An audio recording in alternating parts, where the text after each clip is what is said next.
Hello, today we're going to learn how to do this.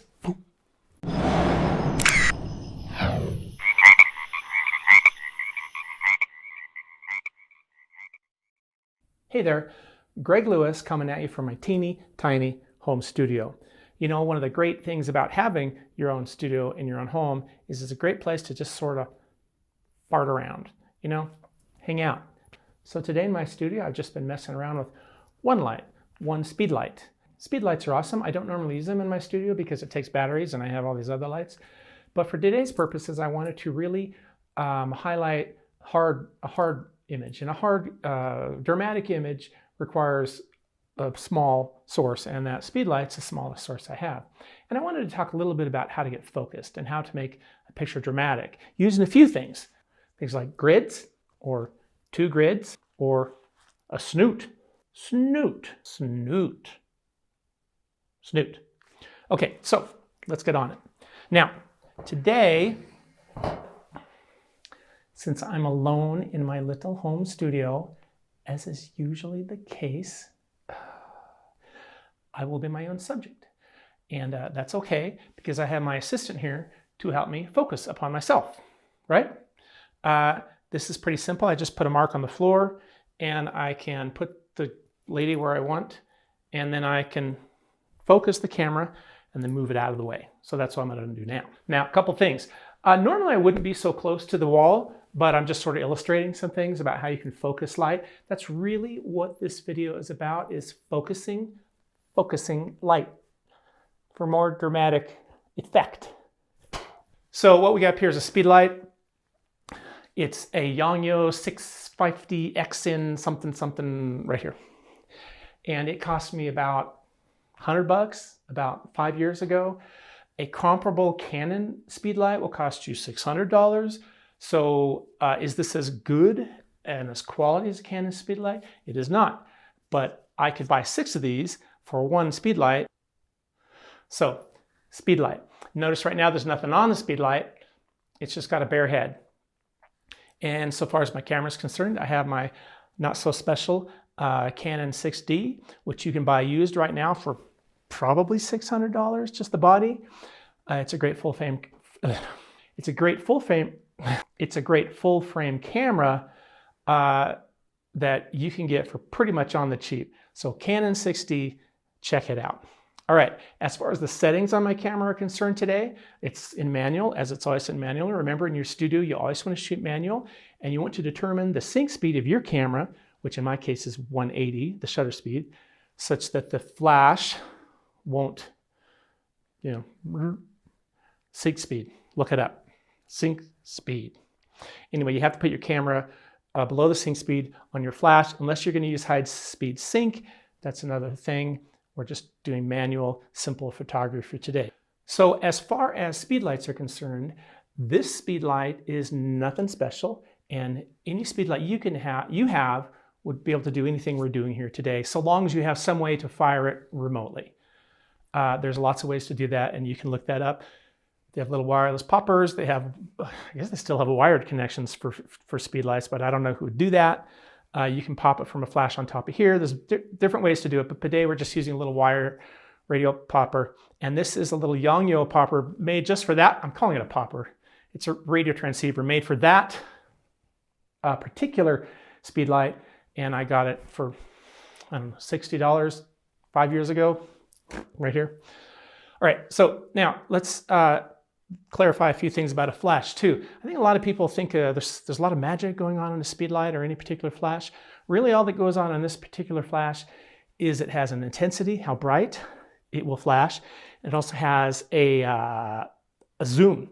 So how intensely focused the beam is and how widespread this beam is. And it's not unlike a lens. So if your beam on your flash says 200, it's going to be zoomed in, go out. If it's 26, I think is what that one goes to, then it's going to be wide, right? It's going to be wide and cover a wide, broad area. Be less intense, but cover a wide, broad area. At 200, it's going to be more zoomed. So to start this illustration, I have it on a wide zoom. I think it's on, no, let me check what it's on. Okay, to start off, we're going to put it on, no, it's on 200. Let's put it on zoom. By the way, how to control this is dependent upon your flash, but usually there's a little button or something that says zoom, and you can go there and it will affect the zoom, and you just dial in. And this one goes from 200 all the way down to 24. So let's start at 24 and see what that looks like. Just for fun. I just bit my tongue. Ow. Don't fall over, don't fall over, don't fall over. Okay, now, so far as settings are concerned, I think I mentioned I have my camera on shutter speed of 180. That is the sync speed for this flash. If you don't know what that means, look it up. You could go higher than 180 if you used high-speed sync. We're not going to do that today. If you don't know what that is, go look it up. Talk about it later. Hey, do you want to know more about that? I'll talk about it later. And then so far as the f-stops are concerned, I've got it at f11, which is slightly higher than I would normally do in my studio with that particular flash because that's burning a lot of battery. But I've got video lights in here, and I wanted to cut out all the ambient light using my camera's shutter speed and f-stops. And then you bring that back in with the flash. See how that works? And once you get that all dialed in, you can adjust the ambient light using your shutter speed, and you can adjust the flashlight using your f-stops, but that's a whole nother thing. Let's not talk about that right now. Let's start shooting. Oh, also, when you're at a higher, when you've got your, at a higher f-stop, so when you have a higher f-stop, that means the camera aperture is smaller, and that means you're going to have a larger depth of field, and that means it's not going to be so hard to focus yourself on a self photography. I also have one of these that lets me just, get my camera. So let's start. Okay, let's see what this, oh, by the way, broody pose, because remember when we want this to be dramatic, so broody pose. Do a little bit of the squinching that Peter Hurley talks about. It's great, it works. So squinching, take your chin out a little bit of that, Let's have a look. So that looks pretty dramatic, but maybe you don't want so much of the background, right, in the picture. Well, there's a couple ways you can do that. You can move farther away from the background if you wanted to, but for the sake of illustration, I will not do that today. The first thing you'd probably want to do is zoom in a little bit, remember, on the flash. So you can change it from 26 way down to 200. So let's try that. Put my readers back on. Okay. So, all right. Zoom 200. Okay, so I've zoomed it in now. Let's try that. It's zoomed in for 200, which is the maximum zoom on this particular flash. Didn't take my glasses off, that's okay. So that also, pretty broody. Still a little bit of the background shown, and my shirt's in there and stuff, and maybe I just want to really be more focused. Well, there's a couple ways to focus light, especially on a speed light. Well, any light, I guess. You've got these things called grids. Grids. So these have numbers. I don't remember what this particular grid is. I'll put it right here. Boop. This is a MagMod grid. MagMod is a neat little thing that you can use to quickly put up different modifiers on your speedlight. MagMod, look it up. I have it for this. The thing that's great about MagMod is it's magnetic, and once you have this little skirt on here, you can just put a thing on there. So I've got one grid on here, and again, what the grid is going to do is focus it down the light even more, so it's more focused and directional. Let's try that with one grid. Okay. Okay, that's getting even broodier and mysteriouser. Let's try another grid, which essentially doubles the gridness of it. Gridness is a word that I just made up. 2 grids. Oh, so now it's getting so directional. You kind of have to worry about where it's directed because it's kind of cutting me off. So I'm going to try and get it a little more directional towards my face. This would of course be easier if I wasn't alone in my studio. Probably easier too if I made my camera straight. How about that idea? I'm going to make this a little bit lower. See how that works.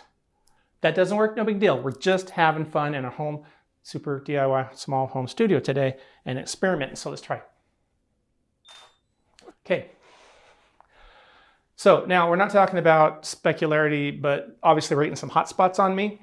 I did use my, I should have mentioned that before we started, I did use my light meter to make sure that that's shooting at about f11, right? Because that's what the thing, and you want that to, so this isn't just random. Now, is that enough? I don't know. There's not much more I can do to make it more focused, or is there? Now, what we use is this little thing called a snoot. Now, a snoot. It's a snoot. Technically, this isn't just a snoot. This is a rogue, what do they call it? Light bender thing? I don't know. It's basically, it's pretty slick. You can put it on the end of your camera. I got it years ago, and you can just use it to not just as a snoot, which is gonna be like a light tunnel. You can use it as a flag, a white flag or a black flag, and just stick it on your flash to kind of more directionalize your flash. But today we're going to use it as a snoot. And when you want to use it as a snoot, I should mention there are full-time snoots, but I don't use a snoot that much, so I don't have one. They look like this. In fact, they have full-time snoots that just go boom right on that magnetic thing on my mag mod, but I don't have that because, again, I don't use snoots that often. But if you want to, you can get one of these for, I don't know, maybe 30 bucks. I'll put it up here, put it in the description. I'll put all this stuff in the description, right? Okay, so you have to make it a little snooty. Why so snooty? Okay, oh, and because I have this Magmon thing on here and I don't have the right snoot for it, I have to take it off. And in addition to just take these, I have to take this little skirt off, right? With the magnets on it. It's kind of hard to get off and on, so I hate doing it. And then I can put my little snoot on. And that's just as Velcro. Now, if you're doing this a lot, you're definitely going to want to have a mag mod, a little dude that just makes it easier to do, but I don't, so I just have this. All right. Zippity zip. Little Velcro going on here. Snoobity snoot, zippity zip, ow. All right. See, now you see what that does? It's a tunnel of light. It's all white in there, so it just reflects off there, and then just shoots out the end like a light rifle. Now, this is very directional, and it's probably going to take a few tries to get it right on my face. I don't know. Let's see. Oh, let's see. Now, just looking at the back of my camera, in this particular instance, on this particular light, in this particular distance, and everything, I can't really tell that this is that much more directional than my two grids were together. It certainly has a different quality of light. It's probably a little harsher around the edges. I don't know. We'll see when I pull it into camera. But let's take a couple more shots.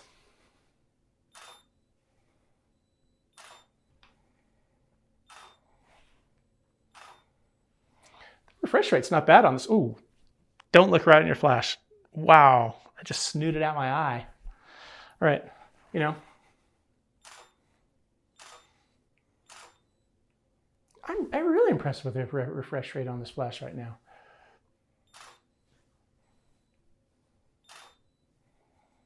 Into the back of your head. Do a profile. All right. Okay, well that was fun. So a couple things to bear in mind. A couple things I probably forgot to mention before we started shooting. A couple things I probably should have mentioned before we started shooting. A couple things I should have mentioned before we started shooting is this is a fairly well lit room. I've got a few video lights in here. When I say video lights, they're LED lights I bought from Home Depot for $24.95 each. And there's one on each side. And then I have my video light here. At any rate, it's fairly bright. And so I had to, like I say, turn up the f-stops. But notice how completely dark the background is. That's the magic of photography. You're controlling the light, and you can get the light to do whatever you want when you have flashes or strobes or whatever. That's the awesomeness of a small home studio.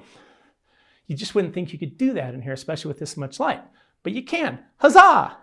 All right, so I think that's about it. Hey, hey, this is Greg Lewis, Orange Frog Photography.